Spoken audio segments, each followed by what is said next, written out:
Hello good evening. कैसे हो आप सभी लोग? आई होप सब एकदम बढ़िया होंगे और मस्त तरीके से अपनी पढ़ाई कर रहे होंगे। आज हम करेंगे अपना एक नहीं दो यूनिट, सबको पता है क्योंकि एग्ज़ाम आ रहे हैं। दो यूनिट करेंगे तभी जाके कुछ होगा। तो आज हम अपनी 2 यूनिट करने वाले हैं, यूनिट 9 और यूनिट 10। यूनिट 9 आपको पोस्ट कॉलोनियल स्टेट के बारे में बताएगी। जी पिछले चैप्टर हमने स्टेट के बारे में पढ़ा था, स्टेट क्या होता है। अगर आप लोगों को याद हो तो मैंने कुछ फीचर्स बताए थे। मुझे कमेंट सेशन में अभी बताओ कौन कौन से फीचर्स है स्टेट के। इससे आप पता भी तो चलेगा अपने आप को, हाँ भाई हमने पिछले चैप्टर में क्या क्या पढ़ा था, हमारे दिमाग में कुछ घुसा या नहीं घुसा, या ऐसे ही निकल गया सब। ठीक है, तो बताने का मुझे स्टेट के कौन कौन से फीचर्स होते हैं। ठीक है, तो स्टेट का मतलब तो भाई हमको पता चल गया। ठीक है, आज हम बात करेंगे पोस्ट कॉलोनियल स्टेट। मतलब कि भाई जब हमारा कॉलोनाइजेशन हुआ था, मतलब जो यूरोप की कंट्रीज ने अपना कब्जा करना स्टार्ट किया था वर्ल्ड की बहुत सारी कंट्रीज के ऊपर, जैसे कि इंडिया। ठीक है, इंडिया के ऊपर कंट्रोल किया। अब भाई उनका कंट्रोल खत्म, इंडिया क्या हो गई, इंडिपेंडेंट हो गई। 1940 कब हुई थी जल्दी से बताओ? 47 के अंदर। ठीक है जी, ओके। तो फिर उसके बाद जो एरा है या उस टाइम को हम क्या बोलेंगे, पोस्ट कॉलोनियल एरा। ठीक है, तो इस स्टेट को, उस कंट्री को उस टाइम पे बोला जाएगा पोस्ट कॉलोनियल स्टेट, कि हमको इंडिपेंडेंट मिल गया, अब यहाँ पे भाई कोई कॉलोनियल रूल नहीं है। ठीक है, तो उन्हीं के बारे में जानिए। ये स्टेट के ऊपर हमारे लिबरल और मार्क्सिस्ट का क्या कहना है, वो क्या बताते हैं कि ये कंट्री कैसी होनी चाहिए, एक स्टेट कैसा होना चाहिए। ठीक है, स्टेट अगर सिंपल वर्ड में समझे तो कंट्री। ठीक है, कंट्री के अंदर गवर्नमेंट होती है, क्लासेस होती है, उनकी इकोनॉमी होती है, उनका खुद का कॉन्स्टिट्यूशन होता है, ये सब भाई इसको बोलते हैं स्टेट। ठीक है, एक एरिया होता है, उनकी खुद की बाउंड्री होती है, वहाँ पे लोग रह रहे होते हैं, सरकार होती है, सरकार अपने रूल्स और रेगुलेशन खुद बनाती है, तो उसी को तो बोलते हैं स्टेट। ठीक है, तो लिबरल और मार्क्सिस्ट का क्या व्यू है स्टेट के ऊपर। फिर उसके बाद हम बात करेंगे पोस्ट कॉलोनियल स्टेट के ऊपर क्या व्यू है। ठीक है, फिर हम बात करेंगे मॉडर्नाइजेशन पर्सपेक्टिव डेवलपिंग कंट्रीज के ऊपर, डिपेंडेंसी थ्योरी की बात करेंगे। देन उसके बाद हम इंडिया की बात करेंगे। देन उसके बाद हम ग्लोबलाइजेशन के टाइम पे जितनी भी हमारी पोस्ट कॉलोनियल स्टेट है उनका क्या स्टेज है वो देखने वाले हैं। ठीक है, सिंपल भाषा में बोलूं, स्टेट का लिबरल और मार्क्सिस्ट का क्या कहना है स्टेट को लेकर। स्टेट पता है ना सबको भाई, पिछला वाला चैप्टर पढ़ के आना, ऐसे ही मुंह उठा के नहीं बैठने का। ठीक है, फिर उसके बाद पोस्ट कॉलोनियल स्टेट के बारे में हम दोनों का पर्सपेक्टिव देखेंगे। फिर उसके बाद मॉडर्नाइजेशन पर्सपेक्टिव देखेंगे, फिर डिपेंडेंसी थ्योरी का पर्सपेक्टिव देखेंगे, फिर इंडिया की बात करेंगे। देन उसके बाद हम ग्लोबलाइजेशन, जो आज का टाइम चल रहा है ना, इस टाइम पर पोस्ट कॉलोनियल स्टेट में क्या क्या चैलेंजेस है, क्या हो रहा है, क्या चल रहा है, वो देखने वाले हैं। ठीक है, बहुत ही इजी और बहुत ही छोटू सा ये चैप्टर है, बस ध्यान से मेरे को सुनने का। तो पहला टॉपिक बोलता कि भाई देखो हम स्टेट की बात कर रहे हैं। स्टेट एक कंट्री, सिंपल वर्ड में मैंने आपको बताया कंट्री, कि जिसकी अपनी खुद की डिफाइंड बाउंड्री होगी, वहां पे कुछ लोग रह रहे होंगे। ऐसा नहीं कि 2 लोग रह रहे हैं और बोल रहे हैं कि भाई हमारे घर को देश बनाओ, नहीं, वहां पे बहुत सारे लोग रह रहे हैं। ठीक है, फिर उनकी एक टेरिटरी है, उन्होंने बोला है कि भाई हमारा ये जमीन है। ऐसा नहीं कि आज पाकिस्तान में, कल ईरान में पहुंच गए, फिर अफगानिस्तान में पहुंच गए, ऐसा नहीं, एक जगह पे वो लोग सेटल है। ठीक है, फिर उनके ऊपर एक सरकार है जो उनको चला रही है, पूरे देश को चला रही है, तो उसी को तो बोलते हैं स्टेट। ठीक है, तो इस स्टेट जैसे मुद्दे के ऊपर लिबरल और मार्क्सिस्ट का क्या कहना है। तो लिबरल बोलते हैं कि सोसाइटी के अंदर हमेशा सब काम मिलकर काम करते हैं। ठीक है, वो बोलते हैं कि भाई स्टेट ना कैसी होती है, स्टेट ऐसी होती है कि सब लोग बड़े प्यार से सारे के सारे मिलके काम करते हैं। मार्क्सिस्ट बोलता है, अच्छा, मार्क्सिस्ट बिलीव करते हैं नहीं, सोसाइटी के अंदर हमेशा स्ट्रगल रहता है, गरीबों के बीच में, अमीरों के बीच में हमेशा क्या रहता है, स्ट्रगल रहता है। अमीर हमेशा क्या करता है, एक्सप्लॉइट करता है पुअर को। ठीक है, तुम बोल रहे सब मिलके काम करते हैं, नहीं करते, मार्क्सिस्ट का ये बिलीव है। अच्छा जी, तो कौन सी क्लास की बात कर रहे हैं? तो लिबरल वाले बोलते हैं कि भाई क्लास को हम डिस्ट्रीब्यूट तो करते हैं, डिवाइड करते हैं सोसाइटी को, लेकिन जॉब की बेस पे, पैसे की बेस पे, जैसे कि किसी के पास ज़्यादा पैसा है तो उसको अपर क्लास बोलेंगे, किसी के पास थोड़ा कम पैसा है, ठीक है, मतलब थोड़ा सा है उसके पास, ऐसा नहीं बोल सकते कि कुछ भी नहीं है, थोड़ा है उसके पास, उसको बोलेंगे मिडिल क्लास, और जो सबसे जिसके पास पैसा ही नहीं होगा उसको बोलेंगे लोअर क्लास। ठीक है भाई, मार्क्सिस्ट ने बोला मैं भाई पैसे के नाम पे नहीं करने वाला, क्लास को डिवाइड मैं पैसे के नाम से नहीं करूंगा, मैं तो इकोनॉमी को देख के करूंगा। वो बोलता है कि भाई कुछ बड़े बड़े अमीर लोग होते हैं जो कि फैक्ट्रीज को ऑनर होते हैं, ठीक है, इंडस्ट्रियलिस्ट होते हैं, ठीक है, जो ऑन कर रहे होते हैं सारी चीजें। कुछ हमारे बुर्जुआज होते हैं जो कि बेचारे को एक्सप्लॉइट करते हैं, कौन, इंडस्ट्रियलिस्ट वाले। बोलते हैं भाई दो क्लास रहती है मेरी नजरों में, दो क्लास। कौन बोलता है? मार्क्सिस्ट बोलता है। ओके, तो लिबरल जानते हैं कि भाई देखो जो गवर्नमेंट है वो पावरफुल होती है, लेकिन जो लोग हैं वो भी कंट्रोल कर सकते हैं। ठीक है, लॉ बनवा के सरकार तो आ गई है, कंट्रोल तो करेगी, माना है पावरफुल है, लेकिन भाई वो लॉ से ही तो चलेगी, अपनी मनमानी थोड़ी ना करेगी। तो उन्होंने बोला गवर्नमेंट एक पावरफुल है, वो कंट्रोल कर सकती है लेकिन कुछ लिमिट तक। ठीक है, ऐसे नहीं कि आपके मुंह पे टेप लगा दिया और बोल दिया गवर्नमेंट ने आप बोल नहीं सकते, सुन नहीं सकते, देख नहीं सकते, नहीं। ठीक है, कुछ राइट्स अधिकार भाई तुम्हारे भी होंगे। मार्क्सिस्ट बोलता है अच्छा, बोलता है कि देखो भाई जो सरकार होती है ना ये हमेशा बड़े बड़े अमीर रईस लोगों की हमेशा फेवर करती है, उन्हीं के लिए काम करती है, ये कभी छोटे लोगों के मतलब गरीब लोगों के लिए काम नहीं करती है। ठीक है, कौन बोलता है? मार्क्सिस्ट बोलते हैं जरूरत है वर्किंग क्लास के लिए काम करे, उनके हित में काम करे। ठीक है, तो ठीक है भाई, मार्क्सिस्ट थ्योरी का क्या कहना है? मार्क्सिस्ट बोलते हैं भाई कॉन्फ्लिक्ट रहता है हमेशा, सोसाइटी के अंदर हमेशा कॉन्फ्लिक्ट रहा है। रिच जो हमारे बड़े बड़े बुर्जुआस लोग हैं, ठीक है, प्रोलिटरेट जो कि हमारे गरीब लोग हैं, ठीक है, वर्किंग क्लास है, उनके बीच में हमेशा क्या रहा है? कॉन्फ्लिक्ट रहा है। ठीक है, और लिबरल वाले बोलते हैं भाई देखो कोई कॉन्फ्लिक्ट नहीं होता, सब मजे से रहते हैं, सारे मिलके काम करते हैं, हम तो पैसे को लेकर डिस्ट्रीब्यूट करते हैं सोसाइटी को। अच्छा, मार्क्सिस्ट बोलते हैं कि गवर्नमेंट को थोड़ा सा पावर जो वो रिच के लिए काम करती है ना उतना ना करे। ठीक है, वो मार्क्सिस्ट बोलता है भाई सरकार ना सिर्फ किसके, रिच वाले के इंटरेस्ट के लिए काम करती है, सिर्फ उन्हीं के लिए काम करती है। मार्क्सिस्ट कहते हैं गवर्नमेंट भाई गरीब लोगों के लिए काम नहीं करती, जो रिच चाहते हैं वही करती है हमेशा। ठीक है जी, तो हमारे जो मार्क्सिस्ट है वो एक साइड को नहीं देख रहे। ठीक है, जो मार्क्सिस्ट है वो सिर्फ एक साइड को नहीं देख रहे हैं, वो दोनों साइड को देख रहे हैं। ठीक है, वो डिटेल में बताते हैं क्या क्या स्ट्रेंथ है, क्या वीकनेस है, डिफरेंट ग्रुप के बीच में कैसे स्ट्रगल होता है। लेकिन लिबरल वाले तो बड़ी भलाइयाँ कर रहे हैं। तो ये हुए हमारे एक स्टेट को लेकर लिबरल और मार्क्सिस्ट के व्यू। ठीक है भाई, उनके पर्सपेक्टिव। ओके, अब हम बात करेंगे पोस्ट कॉलोनियल स्टेट। जब एक कंट्री को कॉलोनाइज करा जाता है, जब कोई दूसरा देश आके उसके ऊपर कब्जा कर लेता है, उसकी जमीन के ऊपर नहीं, उसकी पॉलिटिकल, इकोनॉमिकल, सोशल सारी चीजों के ऊपर क्या कर दिया जाता है? कंट्रोल कर लिया जाता है, उसको बोलते हैं कॉलोनाइजेशन। भाई ब्रिटिश वाले आए थे, उन्होंने हमारे हाथ पैर थोड़ी ना बांध के रखे थे, उन्होंने अपने नए नए कानून बनाए, हमने बोला ठीक है ना, उन्होंने रूल्स वगैरह बनाए, उन्होंने अपना खुद का इकोनॉमिक सिस्टम बनाया, है ना, उन्होंने सब अपना अपना सिस्टम रखा। तो उन्होंने किसी पर्टिकुलर चीज के ऊपर कंट्रोल नहीं किया था, हमारी इकोनॉमी, पॉलिटी, सोसाइटी सब के ऊपर कंट्रोल कर लिया था। तो उसको बोलते हैं कॉलोनी। ठीक है, कि हमको कॉलोनी बना लिया, ठीक है, अब हम आजाद हो गए। तो भाई पोस्ट कॉलोनियल स्टेट की पहले हमको कॉलोनी बना के रखा था, आज नहीं है। ठीक है, तो लिबरल और मार्क्सिस्ट का क्या कहना है? तो लोग जनरली बिलीव करते हैं कि जो लीडर्स है वो हमेशा हेल्प करेंगे कंट्रीज को इंडिपेंडेंट करने में, क्योंकि वो कैपेबल है, उनके ऊपर वो भरोसा कर सकते हैं। जैसे हमारे यहाँ पे महात्मा गांधी जी और भी बहुत बड़े बड़े महान लीडर्स थे। ठीक है, और भी बड़े बड़े महान लीडर्स थे, सबसे जो हम पहला नाम लेते हैं महात्मा गांधी जी का, नेहरू जी का, और भी काफ़ी नाम। ठीक है, तो बोलते हैं कि यार इन लोगों के ऊपर इनके ऊपर, इन लीडर्स के ऊपर लोगों का भरोसा था कि भाई ये हमको इंडिपेंडेंट दिला सकते हैं। ठीक है, इनका मेन गोल क्या होता है कि भाई कल को हमको अपनी एक नई सरकार बनानी है जो सोसाइटी की इकोनॉमी में और पूरी सोसाइटी के अंदर पॉजिटिव चेंज लेके आएगी।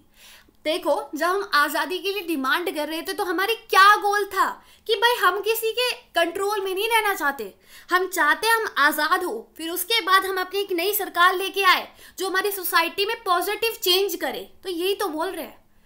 और बोलते हैं कि गवर्नमेंट के पास बहुत सारे कंट्रोल होता है जो लोगों की लाइफ के ऊपर क्या करता है, कंट्रोल करते हैं। ये सिमिलर कॉर्नेलियस रूल की तरह होता है कि गवर्नमेंट क्या करती है, हमारी पॉलिटी, हमारी इकोनॉमी, सब के ऊपर कंट्रोल कर लेती है। गवर्नमेंट ही तो रूल्स और रेगुलेशन बनाती है, ठीक है। तो इसलिए इन्होंने बोला, ठीक है भाई। अब ये फैक्ट है कि जो इंडिपेंडेंस को लेकर फाइट होती है वो मोस्टली किसके बारे में होती है कि हम अपनी गवर्नमेंट को कंट्रोल करना है, ठीक है। और लोगों को ट्रस्ट होता है कि हाँ हमारी गवर्नमेंट कुछ अच्छा करेगी, नई सरकार अच्छा करेगी, ठीक है भाई। और पीपल डिड नॉट टॉक, लोग कभी चैलेंज मतलब गवर्नमेंट की लिमिटेशन के बारे में ज़्यादा बात नहीं करते हैं, ठीक है। जो ये पोस्ट कॉलोनियल स्टेट है इसमें कभी सरकार की लिमिटेशन नहीं मानी जाती है, मतलब बताई नहीं जाती, एक तरीके से वो बताते ही नहीं है, ठीक है। वो सोचते हैं कि भाई स्ट्रॉन्ग गवर्नमेंट काफ़ी अच्छी है, वो हमारी सारी प्रॉब्लम को दूर करती है, वो हमारे देश को यूनाइट करती है, डिवीज़न नहीं होने देती है, इंडस्ट्रीज़ वगैरह लेके आती है, डेवलपमेंट भलाई करते हैं, बुराई नहीं करते ये लोग, ठीक है। अब हम बात करेंगे मॉडर्नाइजेशन पर्सपेक्टिव कि भाई मॉडर्नाइजेशन पर्सपेक्टिव क्या है। मॉडर्नाइजेशन पढ़ा था ना, मॉडर्न होना। तो कंट्री जब डेवलपमेंट करती है, मॉडर्न होती है, जैसे आप मॉडर्न हो रहे हो ना, तो ऐसी कंट्री भी मॉडर्न होती है भाई, कंट्री भी मॉडर्न होती है। तो हम मॉडर्नाइजेशन पर्सपेक्टिव देखते हैं कि डेवलपिंग कंट्री जो अपने वहाँ पे डेवलपमेंट कर रही होती है, ठीक है, उसके ऊपर क्या पर्सपेक्टिव है। तो मॉडर्नाइजेशन थ्योरी ने बोला, ये पहले तो हम इसका बैकग्राउंड देखते हैं। 1950s और 1960s में जो अमेरिकन यूनिवर्सिटीज़ थी वहाँ पे एक आइडिया डेवलपमेंट हुआ पॉलिटिकल डेवलपमेंट के बारे में और मॉडर्नाइजेशन के बारे में, ठीक है। तो अमेरिकन यूनिवर्सिटीज़ के अंदर एक नया आइडिया आया, किसको लेकर, मॉडर्नाइजेशन को लेकर। ये जो आइडिया से फोकस कर रहा था किसके ऊपर, पोस्ट कॉलोनियल स्टेट के ऊपर, कि कैसे वो इतनी जल्दी इंडिपेंडेंस ले रही है और कैसे वो एकदम से मॉडर्न होती जा रही है, ठीक है। तो उनका ये कहना था। अगर हम सिंपलेस्ट व्यू देखें स्टेट का, तो इनका व्यू है बहुत ही सिंपल सा है, मतलब छोटा सिंपल सा है। ये कहते हैं कि ये अज्यूम करते हैं कि ऑल कंट्री शुड एम, उनका एम होता है कि हमारे यहाँ पे लिबरल डेमोक्रेसी स्टेट आए, डेवलपमेंट आए, ठीक है। हम सभी लोग जितने भी अलग अलग कास्ट के, जितने भी अलग अलग रिलीजियस के, सभी मिलके रहे, ठीक है। तो वो चाहते हैं जो स्टेट है, मतलब इनका जो पर्सपेक्टिव है मॉडर्निज्म का, वो ये है कि भाई देखो एक डेवलपिंग स्टेट के अंदर क्या होता है कि हम डेवलपमेंट करेंगे, डेमोक्रेटिक स्टेट लेके आएंगे, ठीक है। इनका एम होता है मॉडर्नाइजेशन का कि भाई हमको अचीव करना है, मॉडर्न बनाना है, अपने यहाँ पे मॉडर्न सेक्टर लेकर आना है, ट्रेडिशनल नहीं रखना है, ठीक है, मिनॉरिटीज को फेवर करना है, एंड देन जो कि हमको सपोर्ट मिल सके, ठीक है। तो ये सब किसका कहना है, मॉडर्नाइजेशन थ्योरी का। अब हम बात करते हैं डिपेंडेंसी पर्सपेक्टिव का कि भाई अंडर डेवलप जो स्टेट है उनको लेकर डिपेंडेंसी थ्योरी का क्या कहना है। डिपेंडेंसी थ्योरी सीधे मुंह बात करती है, कोई पीठ पीछे या अच्छी बच्ची बन के बात नहीं करती है। बोलती है कि देखो भाई एक कंट्री अंडर डेवलपमेंट इसलिए होती है, अंडर डेवलप इसलिए होती है क्योंकि उसको कंट्रोल किया जाता है, उसको एक्सप्लॉइट किया जाता है।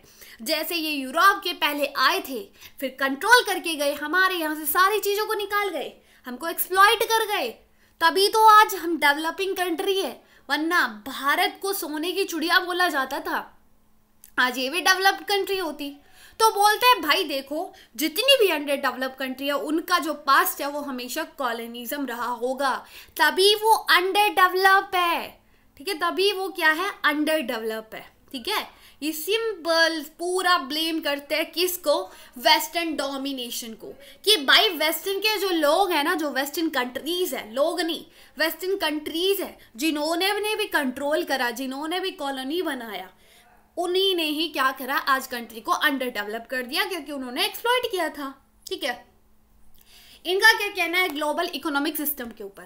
तो डिपेंडेंसी थ्योरी बोलती है कि देखो वर्ल्ड को कनेक्ट कर रहे हो, इकोनॉमिक सिस्टम लेकर आ रहे हो कि वर्ल्ड इकोनॉमिक सिस्टम, तो बोलते हैं कि जो डेवलप कंट्रीज है वो तो सेंटर बन जाएगी, डेवलपिंग कंट्री अपने वहाँ पे बिजी होगी डेवलपमेंट करने में, लेकिन जो बड़ी बड़ी कंट्रीज है डेवलप कंट्री वो अभी भी एक्सप्लॉइट करेगी पुअर कंट्रीज को। कैसे, वो बोलता है कि आज तुम पूरे देश को क्या कर रहे हो, सॉरी पूरे वर्ल्ड को कनेक्ट कर रहे हो, ठीक है माना, अब जो डेवलप्ड कंट्री होगी वो क्या करेगी, जो छोटी कंट्रीज है मतलब जो अंडर डेवलप्ड कंट्रीज है वहां से रॉ मटेरियल लेगी, ठीक है, ले लिया सस्ते दाम पे ले लिया, अब लेके उसे मैन्युफैक्चर करेगी, फिर वहीं पे जाके उसे बेच देगी, वो भी महंगे दाम पर। तो भाई एक्सप्लॉइट किसको किया जा रहा है, इसको। यहाँ पे अपने यहाँ पे इंडस्ट्री खोले, मैन्युफैक्चर करे, फिर उसके बाद दूसरे देश में जाके बेचे, तो ये भी तो आगे बढ़ सकती है ना।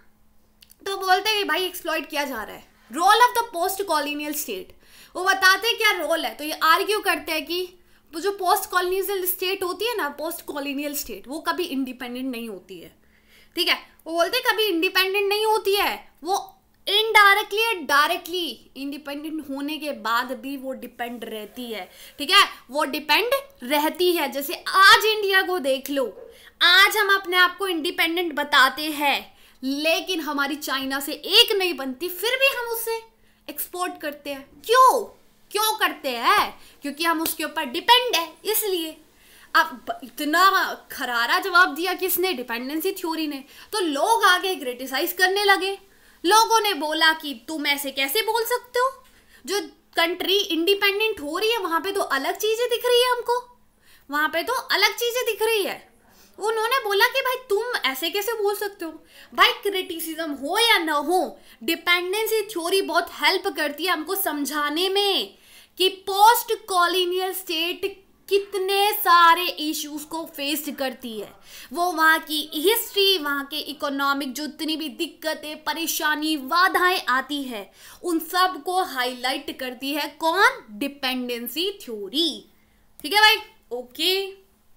तो पोस्ट कॉलोनियल स्टेट इंडिया की हम बात करते हैं, तो भारत के वासी क्यों, आप जानते नहीं हो, जानते हो, तो वही बात है भाई। इंडिया को आज़ादी मिली, पहले तो जो सरकार थी वो सीधे मरती थी सरकार पावर के लिए कि भाई हमको सरकार बनानी है, पावर चाहिए, अथॉरिटी चाहिए, सारा उनका काम रहा। लेकिन वो धीरे एक्टिवली कहाँ पे हो गई, एक्टिव हो गई इकोनॉमिक ग्रोथ के ऊपर कि भाई हम अपने देश को क्या करना है, डेवलपमेंट करना है, डेवलप करना है, ठीक है। धीरे धीरे चेंज आया। हमने 1991 के अंदर अपने यहाँ पे इकोनॉमिक रिफॉर्म्स लेकर आए, नए नए रूल्स रेगुलेशन लेके आए, जिससे हम अपनी कंट्री को और डेवलप करें, इकोनॉमिकली और डेवलप करें, ठीक है। तो धीरे धीरे और बढ़ गया। अब हमने धीरे धीरे और बढ़ गया तो बिजनेस का जो इंडिया था, बड़ी बड़ी कंपनीज वो फ्री हो गई थी, वो डायरेक्ट दूसरी कंट्री में जाके इन्वेस्ट कर सकती थी, ठीक है। तो मतलब फ्रीली ट्रेड होने लगा, फ्री मार्केट हो गई। जो मेन ग्रुप है इंडिया के डेवलपमेंट के लिए वो बड़े बड़े बिजनेस ओनर्स है, वेल्थी फार्मर्स है, एंड प्रोफेशनल जो वर्क करते हैं गवर्नमेंट की जॉब में वो है, ठीक है। इनको माना जाता है क्या, मेन ग्रुप्स, ठीक है, किसके अंदर, इंडिया के अंदर, मतलब पोस्ट कॉलोनियल स्टेट के अंदर ये हमारे इंडिया के अंदर मेन ग्रुप है, ठीक है। और जो गवर्नमेंट है उसका भी काफ़ी अच्छा रोल प्ले है, जितनी भी सोसाइटी के अंदर डिस्प्यूट्स होते हैं उनको बैलेंस कर बना के रखती है, सभी के इंटरेस्ट को बना के रखती है, जितने भी हमारे डिफरेंट ग्रुप्स हैं, specially with the democratic system जो है हमारी कंट्री के अंदर, वो सब संभाल के रखा है, ठीक है, हमारे देश के अंदर सब संभाल के रखा है उसने। अब हम बात करते हैं पोस्ट कॉलोनियल स्टेट, मतलब अफ्रीका, इंडिया, जितनी भी अलग अलग कंट्रीज थी, तो पहले कॉलोनी थी, ठीक है। आज के टाइम पे उनकी क्या हालत है भाई, देखो ग्लोबलाइजेशन आ गया है, सबको पता है ग्लोबलाइजेशन क्या होता है भाई, एक्सपोर्ट करना, इंपोर्ट करना, आइडियाज़ को, एक इंसान को, किसी भी गुड्स को पूरे वर्ल्ड में फैला देना, फ्लो ऑफ आइडियाज, गुड्स, इन सब को हम बोलते हैं क्या, ग्लोबलाइजेशन। क्या बोलते हैं, ग्लोबलाइजेशन। तो ग्लोबलाइजेशन हो गया है, वर्ल्ड अब ज़्यादा कनेक्ट हो गया है।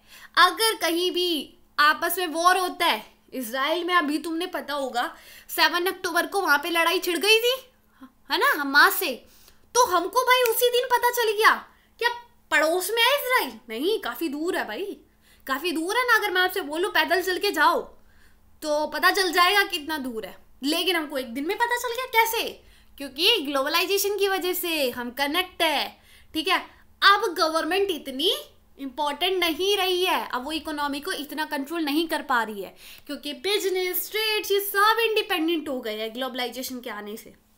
इकोनॉमिक रिफॉर्म्स में बड़े बड़े ग्रुप, वर्ल्ड बैंक, IMF, ये ज़्यादा अब ये काम कर रहे हैं कंट्री के अंदर, ठीक है। ये आ रहे हैं IMF, बड़ी बड़ी कंपनीज, ठीक है, ये आ रही है, ये काम कर रही है, ठीक है।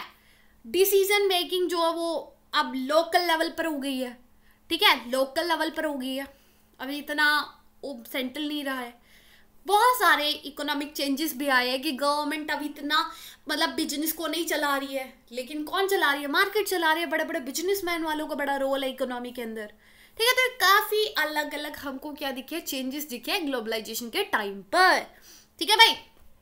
तो इतना आपके चैप्टर में, आई होप आपको समझ में आया होगा। कहीं भी कोई दिक्कत परेशानी तो मेरे को बताने का। बहुत ही ईजी, बहुत ही मतलब समझने वाला चैप्टर था, ऐसा कुछ नहीं था कि देखो जी हमको समझ में नहीं आया, हमारा तो दिमाग से ऊपर से गया, ऐसा नहीं था, बहुत ही ईजी था ये, ठीक है। कुछ नहीं बात किया, हमने स्टेट का व्यू देखा, मार्क्सिस्ट और लिबरल का, सबको पता है यार मार्क्सिस्ट व्यू और लिबरल व्यू तो सबने पढ़ रखे है ना। फिर उसके बाद हमने डिपेंडेंसी थ्योरी देखी, सबको पता है। मॉडर्नाइजेशन थ्योरी वो मैंने तुम लोगों को पढ़ाया हुआ है। फिर उसके बाद हमने इंडिया, सबको पता है तुम इंडिया में रह रहे हो। ग्लोबलाइजेशन उसके बारे में मैंने अलग से पढ़ा रखा है। तो क्या है, बहुत ईजी है। अब हम बात करेंगे pluralism, nation and the state.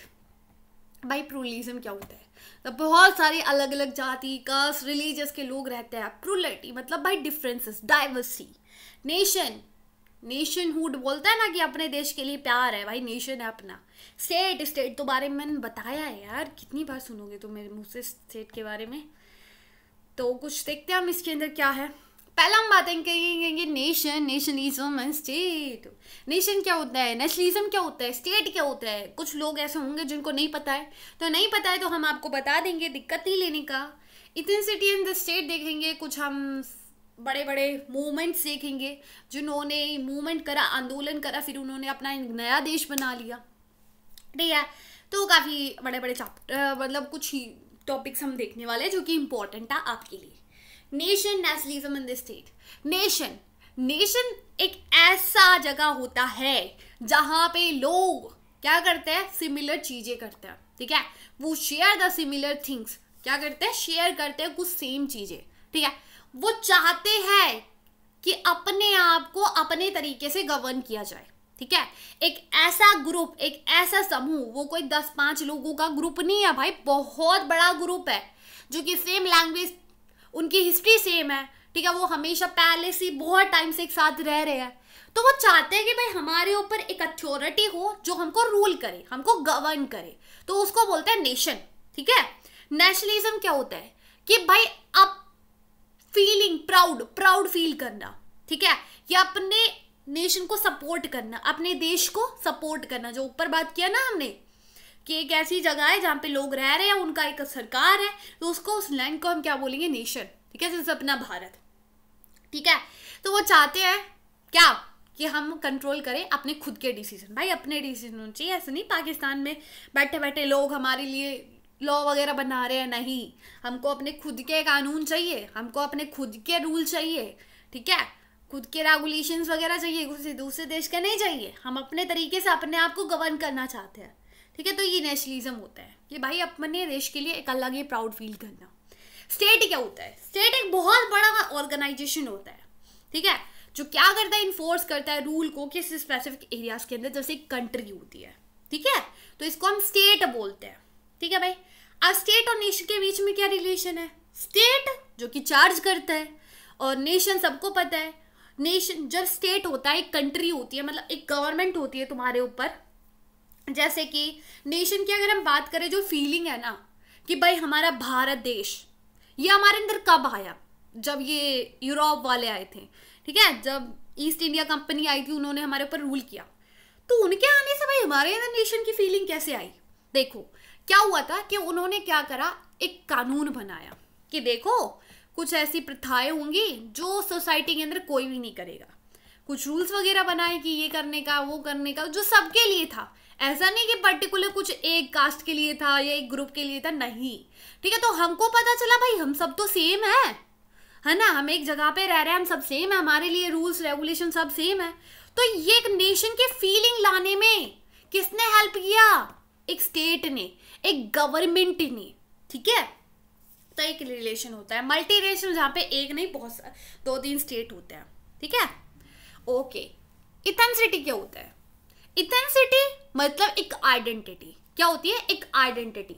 ये बेस्ड होती है आपके इंसेस्टर के, मतलब आपके पूर्वजों के ऊपर, ठीक है, कि भाई आपके प्रथाएं जो होती है, ठीक है, उसके अंदर जो प्रैक्टिस हो रहा है वो सब किसके अंदर आते हैं, इथेंसिटी। मतलब तुम्हारी भाई ये क्या आइडेंटिटी है, ठीक है, तुम्हारा खुद का एक लैंग्वेज है जो तुम बोलते हो, तुम्हारा रिलीजन है, तुम्हारे कस्टम है, तुम्हारे रीति रिवाज है, ठीक है, तो वो सब क्या होते हैं, इथेंसिटी।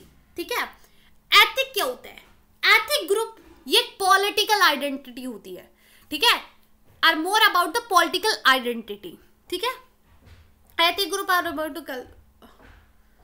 अच्छा nation, sorry sorry sorry sorry, वो भी तो मैं बोलूँ एकदम से अलग कैसे हो गया भाई। इथेंसिटी क्या होती है, इथेंसिटी मतलब अपना खुद का अलग कल्चर होता है, ठीक है, अलग कल्चर है, अलग लैंग्वेज है, कॉमन लैंग्वेज है, ये मेरी आइडेंटिटी है भाई। हम बिलोंग करते हैं हरियाणा से तभी तो हम ऐसे बोलते हैं, वरना हम भी कुछ उर्दू बोल रहे होते हैं अगर अलग जगह से होते तो, है ना। तो अपनी खुद की एक लैंग्वेज है भाई, नॉर्थ में रह रहे हैं तो हिंदी बोलते हैं, है ना। ओके, नेशन और एथनिक ग्रुप में क्या डिफरेंस है। नेशन जो कि हमारी पॉलिटिकल आइडेंटिटी होती है, क्या होती है, पॉलिटिकल आइडेंटिटी होती है, लेकिन एथनिक ग्रुप भाई तुम्हारी कल्चर आइडेंटिटी को शो करता है, ठीक है, कि तुम्हारी क्या लैंग्वेज है, तुम्हारा रिलीजियस क्या है, तुम्हारे कस्टम क्या है, तुम्हारे रीति रिवाज क्या है, ये तुम्हारी कल्चर आइडेंटिटी है। नेशन भाई तुम कौन से नेशन से हो, भाई हम अपने भारत से देश से, ठीक है, तो वो एक तरीके से तुम्हारा पॉलिटिकल आइडेंटिटी आ जाता है,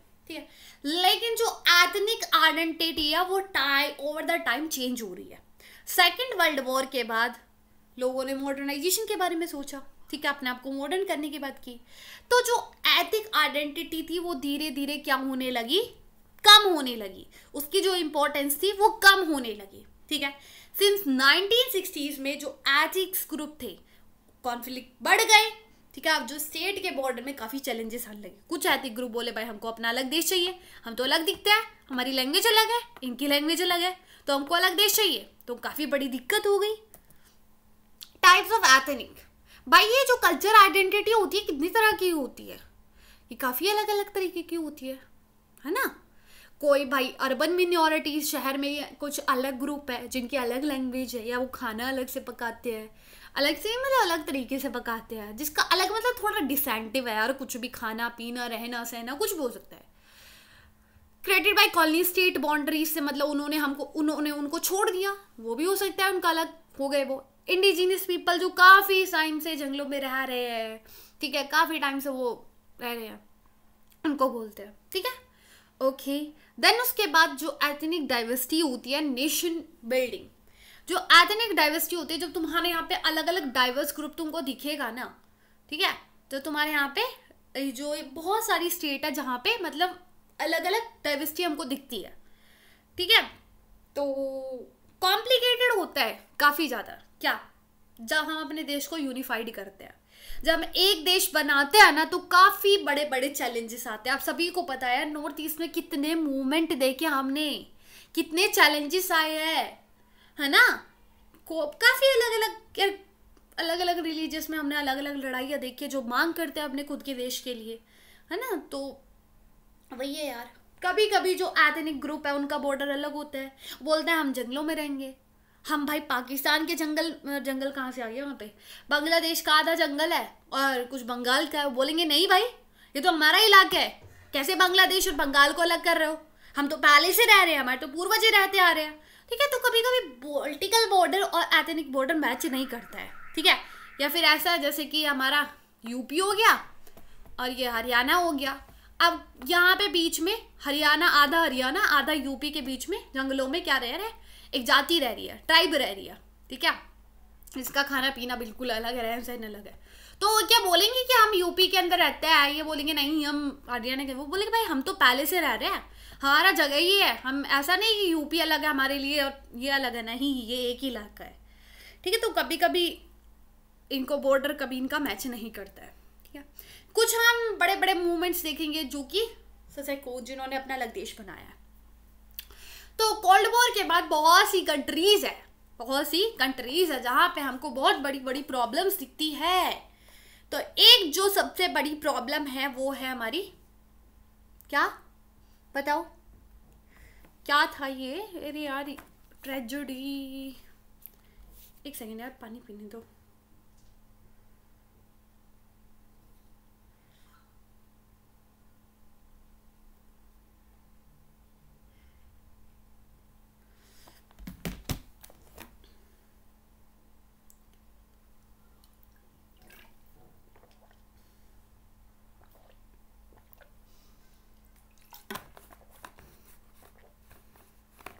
हाँ जी,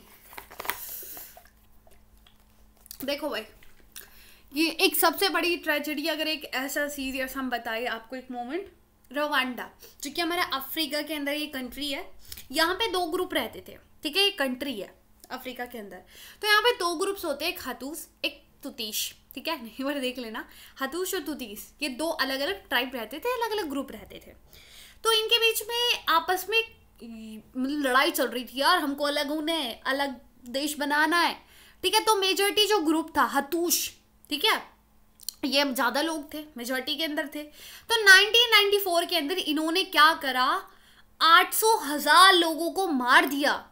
तो 30 की जो पॉपुलेशन थी ना, उनमें से इन्होंने मार दिया, किसने, हतूश ने मार दिया 800,000 लोगों को। तो काफ़ी बड़ा भयंकर टेंशन रहा, कितने 3 मंथ के अंदर, ठीक है। 8,000 यार कोई कम नंबर नहीं है, बहुत ज़्यादा हो जाते हैं, इतने सारे लोगों को मार दिया इन्होंने, ठीक है। तो एक किया, why ethnic group want to independence, क्यों ये इंडिपेंडेंट चाहते हैं भाई, ये क्यों मांग करते हैं कि हमको अलग देश चाहिए, अलग अपना गवर्नमेंट चाहिए, क्यों? क्योंकि ये ग्रुप अलग होता है, ये ग्रुप अलग होता है, ये चाहते हैं कि भाई हम खुद अलग है, तो हमारी सरकार भी तो अलग होनी चाहिए, है ना। तो बोलते हैं कि भाई देखो, हमको रिप्रेजेंट नहीं करती ये सरकार, तो हमको अपनी सरकार चाहिए। बोलते हैं हम खुद अपने आप को गवर्न करना चाहते हैं, हम नहीं चाहते कि दूसरा ग्रुप आके हमको गवर्न करे। तो इसलिए वो मांग करते हैं किसके लिए, इंडिपेंडेंस के लिए, ठीक है जी, सिंपल बात, नो बकवास, ओके।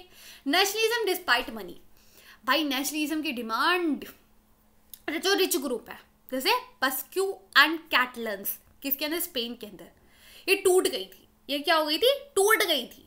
और स्कूट्स एंड वेल्स पीपल जो कि यूके के अंदर थे, ब्रिटेन के अंदर, काफ़ी टाइम तक एक साथ थे, एक बड़े ग्रुप में थे, लेकिन धीरे धीरे ये भी टूट जाते हैं, ठीक है। क्यों? पैसे की वजह से, ठीक है, मनी की वजह से, कि भाई वो रिच है, हम तो पुअर है, हम अलग है, तो हमको अपना अलग देश हो, ठीक है। तो एक स्कॉटलैंड की हम बात करते हैं स्टोरी की। यहाँ पे क्या होता है कि ये चाहता था कंट्रोल करना, 1997 के अंदर ये अपना खुद का कंट्रोल बनाता है, मतलब इंडिपेंडेंस चाहिए थी इसको, कि भाई देखो हम खुद कंट्रोल करना चाहते हैं, हमको अपना खुद का पार्लियामेंट चाहिए, अपना खुद का गवर्नमेंट चाहिए।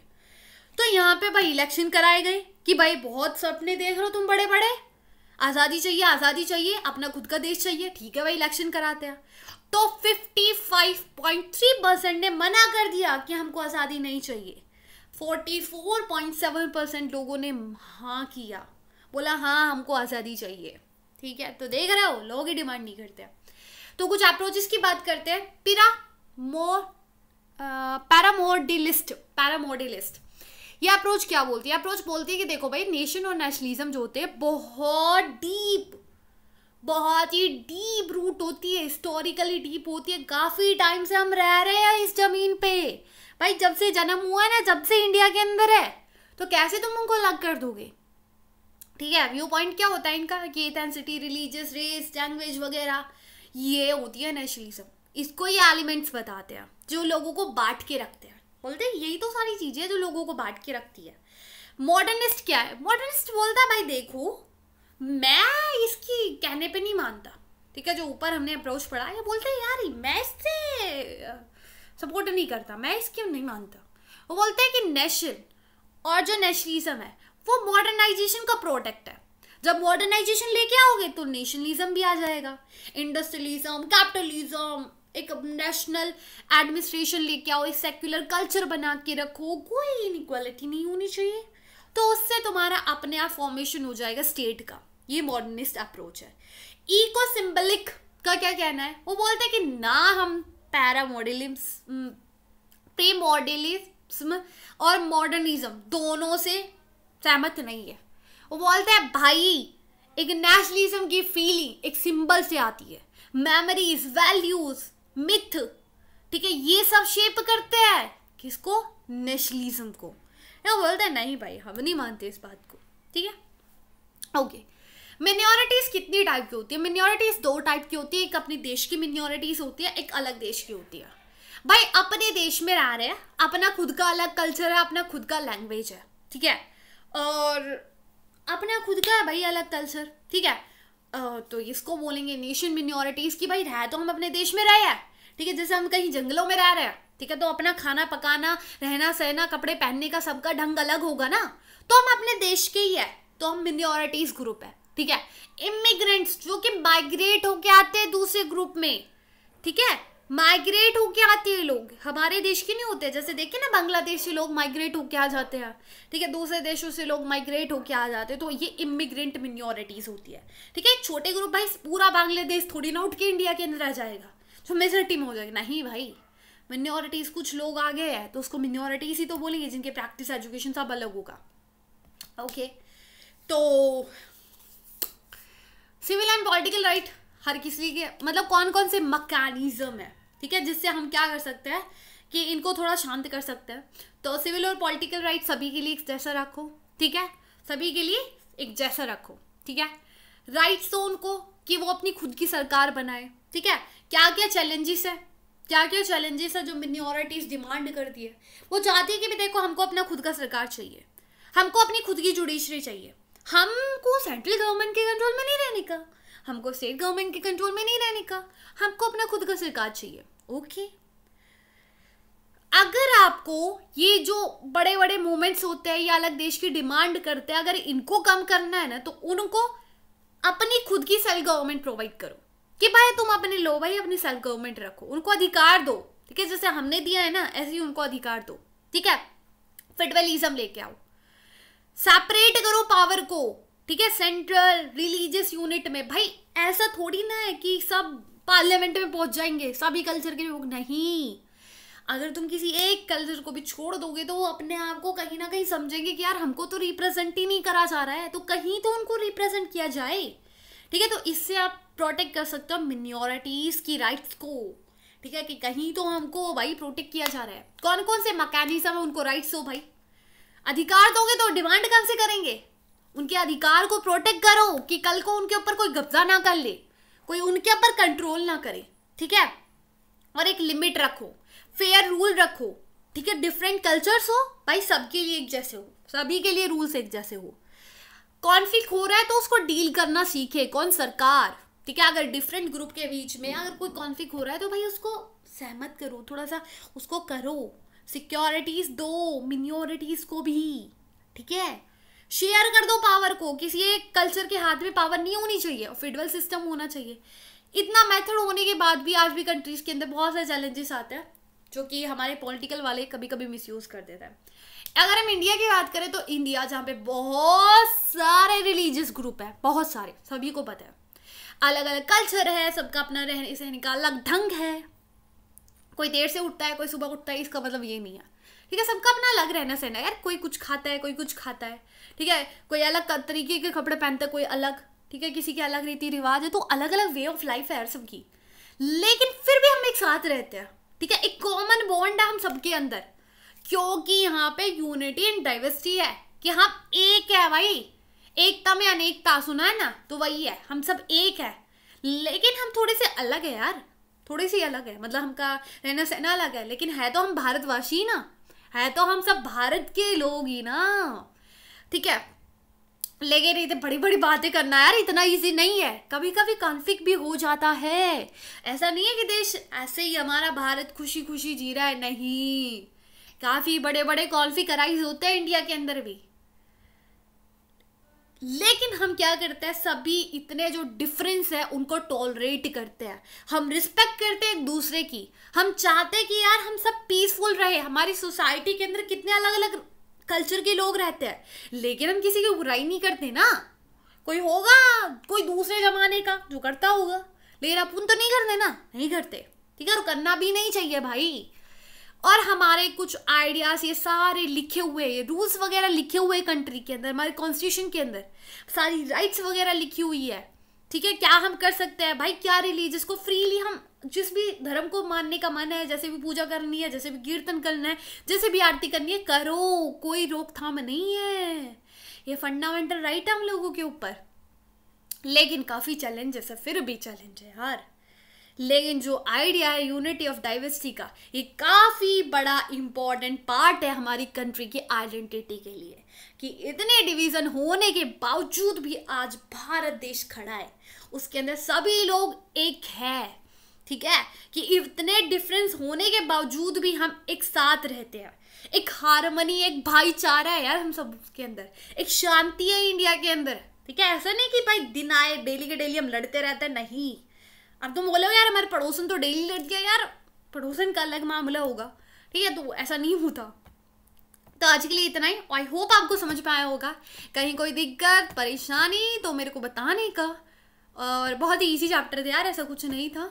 और PYQ खोलो, देखो क्या इंपॉर्टेंट है क्या नहीं है, और थोड़ा 1-2 बार देख लो यार, तुम्हारे लिए काम आएगा।